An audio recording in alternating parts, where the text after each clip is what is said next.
Hey guys, Jason here. Welcome back to the channel. As you can tell, I just came back from an early screening of Terrifier 3. Here are my thoughts on it. So going into this movie, I was very excited. This movie has been hyped up a lot as the goriest slasher film ever, and it kind of delivers on that. I'm actually a pretty new fan to the Terrifier franchise. I only started watching the two movies like a couple days ago. I just watched the second one today as well, so I kind of did a bit of a double feature. So yeah, I'm pretty fresh, and I like the first Terrifier. It was, it was kind of generic. It wasn't great. It wasn't bad.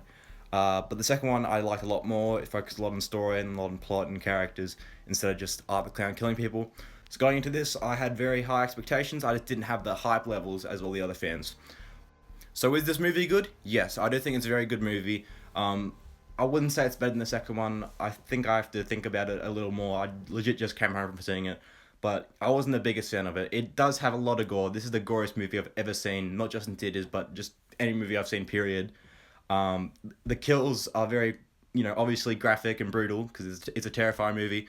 And I kind of just I love, Art the Clown and his introduction to this new generation of slashers because let's be honest, slasher movies nowadays aren't what they used to be. It's not the 80s anymore. We don't get like a Friday the 13th movie every year like the 80s did. So, this is kind of like the modern version of Pennywise, Michael Myers kind of mixed together. So I'm a big fan of him and I'm glad he's got his trilogy. But there was something about this movie that just kind of felt a bit off, if that makes sense. I'm going to get into spoilers now, so if you don't want to be spoiled, you can click off or you can stay if you do want to get spoiled. Art kills kids. This has been, heavily rumored now for a long time. Yes, he does kill kids. Is it graphic? No, they handled it very well. The first kid who dies in this movie is in the opening, which is kind of confusing timeline-wise, but, whatever. He kills a little boy and a little girl, supposedly. He kills the kid off screen, you hear him screaming or whatever, and then you see the aftermath of that. They handled that well, a lot better than how they did in, Halloween Ends, for example, when that kid died. He kind of turned into, a CGI ragdoll. It was kind of goofy. This one handled it a lot better, I think. I don't know. It's kids dying. It's not really something you want to see in a slash film, but I do feel like everyone's been hyping it up like, oh my god, Art's going to kill a kid. This is going to be so gruesome. It wasn't. It's done tastefully, if that makes sense. There's also another scene where he kills a massive group of kids. This sounds really fucked up. This is a fucked up movie. This is a fucked up franchise. It's just a bomb, an explosion. We don't see any of the kids dying. We just see sort of their remains, or it could be adults. I don't know. Yeah, it's pretty fucked up. If you're worried that this movie is going to be heavily censored, it's not. This is as graphic as the second film, as graphic as the first film. It's up there. So we get introduced to Sienna again. She was the final girl from the last movie, so it's kind of continuing her story instead of just an anthology series. This is more like her story again.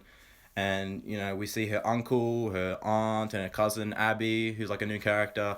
Jonathan was done dirty in this movie. I'm not gonna lie. They killed him off screen, which was such a weird way to kill off one of your survivors from the last movie. I actually thought halfway through the movie he wasn't even going to be in it because it takes a long time for him to be introduced. But yeah, he's in college now or something. He has dickhead friends who want to make a podcast about his story. I also really like how they handled Sienna's trauma from the last movie. I know it's kind of a cliche to have the final girl be haunted by visions and stuff from the events from the last movie. It is turning into kind of a cliche, but it's realistic. She starts seeing visions and stuff, and they make her supernatural or something. That was weird.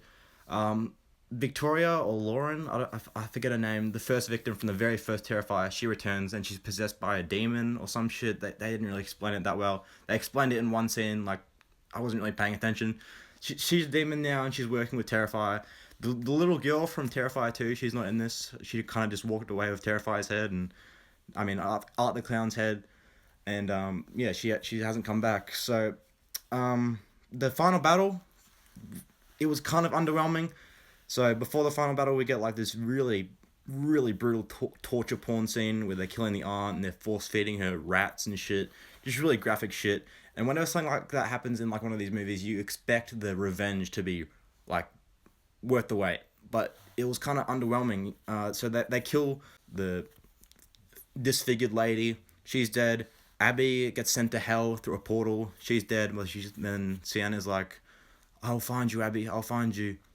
And Art the Clown gets stabbed, and then he just disappears, and he gets defeated, and the last shot we see of him is just him at a bus stop getting on the bus, and he kind of just looks really sad and depressed. I'm what? This is the only movie where Art the Clown doesn't get killed, so it kind of felt like they were trying to cash in on Terrifier and Art the Clown because it's kind of guaranteeing a sequel. This was a very cliffhanger ending, so I don't know. That felt a bit cheap. And the uncle, he just disappears as well. What the fuck happened to him? I don't know. It sounds like I'm bashing the movie, but it's a good time. It's just a dumb, fun slasher movie with a lot of gore. The goriest movie I've ever seen, as I said. Yeah, I don't really have much to say.